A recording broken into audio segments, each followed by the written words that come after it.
J'ai perdu mon mariage à cause d'une prophétie de ma mère spirituelle que j'ai écoutée. Écoutez jusqu'à la fin pour bien comprendre et écrivez en commentaire la leçon que vous avez retenue de mon histoire. Je m'appelle Grace, je suis originaire de Douala, au Cameroun. Mon histoire est celle d'un mariage que j'ai perdu à cause de la croyance aveugle en une prophétie reçue d'une figure religieuse que je respectais profondément. Ce récit est un témoignage de la façon dont la foi, mal placée et mal interprétée, peut avoir des conséquences dévastatrices. Richard et moi nous sommes rencontrés à l'université. Nous avons tout de suite ressenti une connexion spéciale. Notre relation a évolué naturellement, et nous avons partagé des moments heureux ensemble. Nos familles étaient heureuses pour nous, et tout semblait indiquer que notre avenir ensemble serait radieux. Après 5 ans de relation, nous avons décidé de nous marier, convaincus que nous étions prêts à passer à l'étape suivante de notre vie commune. Les préparatifs du mariage ont commencé avec beaucoup d'enthousiasme. Nous avons planifié chaque détail avec soin, des invitations à la décoration, en passant par le choix des tenues. Chaque étape était marquée par l'excitation et l'anticipation de notre grand jour. Nous étions impatients de commencer notre vie en tant que couple marié.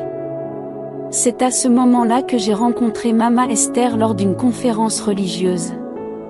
Elle était réputée pour ses dons spirituels et ses capacités prophétiques. Son aura de sagesse et de sérénité m'a impressionnée, et je suis rapidement devenue une admiratrice de ses enseignements. Je lui ai parlé de Richard et de notre mariage, et elle a pris un grand intérêt dans notre histoire. Lors de notre première rencontre, Mama Esther a écouté attentivement mes préoccupations et les détails de notre relation. Elle a commencé à prier pour nous, ses paroles remplissant l'espace d'une énergie palpable. J'ai été touchée par la profondeur de ses prières et j'ai ressenti un sentiment de sécurité en sa présence. Quelques jours plus tard, Mama Esther m'a invitée pour une consultation privée. Son bureau était un sanctuaire de spiritualité, avec des bougies, des objets religieux, et des livres sacrés. L'ambiance était à la fois apaisante et mystique. Elle a commencé par prier avec une intensité presque surnaturelle, ses murmures résonnant dans la pièce comme des révélations divines. Au cours de cette consultation, Mama Esther m'a annoncé qu'elle avait reçu une prophétie concernant notre mariage. Selon elle, notre union était menacée par des forces maléfiques invisibles qui cherchaient à nous séparer. Elle a affirmé que pour contrer ces forces, nous devions suivre ses conseils spirituels, réaliser des sacrifices et intensifier nos prières. Je me suis sentie troublée mais aussi perplexe. Notre relation semblait solide, et nous n'avions jamais ressenti de menace quelconque. Néanmoins, Mama Esther parlait avec une telle conviction que j'ai commencé à me demander si peut-être nous avions négligé des aspects importants de notre préparation spirituelle. Elle a insisté sur le fait que ces conseils étaient cruciaux pour garantir le succès de notre mariage.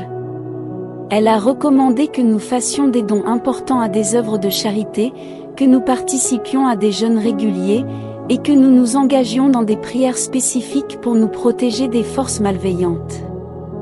Richard, bien qu'hésitant, a accepté de suivre ces recommandations, espérant que cela assurerait notre bonheur et la réussite de notre mariage.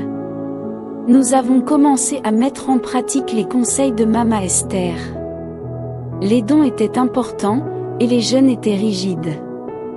Nous avons également intensifié nos prières, suivant les directives de Mama Esther. Au début, tout semblait aller bien, mais peu à peu, des signes inquiétants ont commencé à apparaître dans notre relation. Les premières tensions se sont manifestées sous forme de disputes plus fréquentes. Ce qui était auparavant des désaccords mineurs est devenu des conflits ouverts et aigus. Les petites querelles se sont transformées en disputes majeures, et nous avons commencé à nous éloigner émotionnellement l'un de l'autre. L'atmosphère dans notre maison est devenue lourde et tendue. J'ai essayé de comprendre la source de ces tensions croissantes et de les résoudre, mais les conseils de Mama Esther semblaient de moins en moins pertinents. J'ai continué à me tourner vers elle pour obtenir des réponses, espérant qu'elle pourrait nous aider à surmonter cette crise. Mais ses recommandations restaient concentrées sur des sacrifices supplémentaires et des prières intensives. Richard est devenu de plus en plus distant. Il passait plus de temps au travail et se préoccupait de moins en moins des problèmes à la maison. Sa distance émotionnelle a exacerbé nos conflits, et nous avons commencé à nous disputer sur des sujets insignifiants. Cette distance a creusé un fossé entre nous, rendant notre relation encore plus fragile. Un jour, Richard est rentré à la maison avec une confession déchirante. Il m'a avoué qu'il avait développé des sentiments pour une collègue et que leur relation était devenue plus intime. Ces aveux ont été un choc terrible pour moi. J'étais dévastée par la trahison et le fait que notre mariage, qui avait commencé avec tant de promesses, était désormais en ruine. Le jour de notre mariage est arrivé, et nous avons décidé de maintenir la cérémonie malgré nos problèmes. Nous avons essayé de faire bonne figure devant nos familles et amis, mais l'atmosphère était tendue et la joie qui aurait dû marquer cette journée était absente. Nos familles ont remarqué que quelque chose n'allait pas, mais nous avons fait de notre mieux pour cacher nos troubles. Après notre mariage, la situation s'est détériorée. Richard a continué à vivre séparément, et nos disputes sont devenues plus fréquentes et plus virulentes. Nous avons tenté de résoudre nos problèmes par la communication et les compromis, mais les cicatrices laissées par les mois de conflit étaient trop profondes pour être guéries facilement. Je suis retournée voir Mama Esther, espérant qu'elle pourrait nous guider vers une résolution. Cependant, ses conseils restaient les mêmes, des sacrifices financiers importants, des prières plus intenses, et des œuvres de charité. Elle ne semblait pas comprendre l'impact de ces recommandations sur notre vie quotidienne et notre relation. Finalement, Richard et moi avons décidé de nous séparer. La décision était douloureuse, mais nous savions que notre mariage était devenu insoutenable. Nous avons perdu la connexion et le bonheur que nous avions autrefois, et notre histoire est devenue une leçon sur les conséquences des prophéties mal interprétées et des conseils spirituels mal avisés. Aujourd'hui, je suis en quête de guérison et de réconciliation intérieure. La douleur de cette expérience est encore vive, mais j'ai appris à avancer et à reconstruire ma vie. Cette épreuve m'a permis de comprendre l'importance de la communication honnête et de la confiance dans une relation.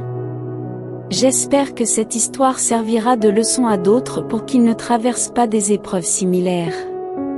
Je réfléchis souvent aux événements qui ont conduit à la destruction de notre mariage. J'ai réalisé que ma foi aveugle en une prophétie, sans considérer les effets sur ma vie quotidienne, a été une erreur coûteuse. Les sacrifices et les prières intensives que nous avons suivis ont conduit à une rupture irréparable dans notre relation. Je regrette profondément d'avoir permis à une figure religieuse d'influencer notre mariage au point de le détruire. La responsabilité de la rupture de notre mariage n'incombe pas uniquement à Mama Esther, mais à moi-même pour avoir ignoré les signaux d'alarme et pour avoir mis ma foi aveugle au-dessus de notre bonheur conjugal. Richard et moi avons pris des chemins séparés, mais cette expérience a été une leçon précieuse sur la façon dont la foi et les croyances spirituelles doivent être équilibrées avec la réalité de la vie quotidienne. Nous devons être prudents avec les influences externes et toujours garder la communication et la compréhension au cœur de nos relations. Les conseils de Mama Esther, bien qu'intentionnés, n'ont pas apporté la paix ou la protection promise. Au lieu de cela, ils ont contribué à la détérioration de notre relation. J'ai appris qu'il est important de consulter plusieurs sources de conseils et de ne pas se fier uniquement à une seule perspective, aussi respectée soit-elle. Je suis maintenant en train de reconstruire ma vie, avec une compréhension plus profonde de ce que signifie être dans une relation saine et équilibrée. La confiance, la communication, et la compréhension mutuelle sont essentielles pour maintenir une relation solide. Cette expérience m'a appris l'importance de ces éléments dans toute relation durable. Je souhaite partager cette histoire dans l'espoir que d'autres personnes puissent apprendre de mes erreurs.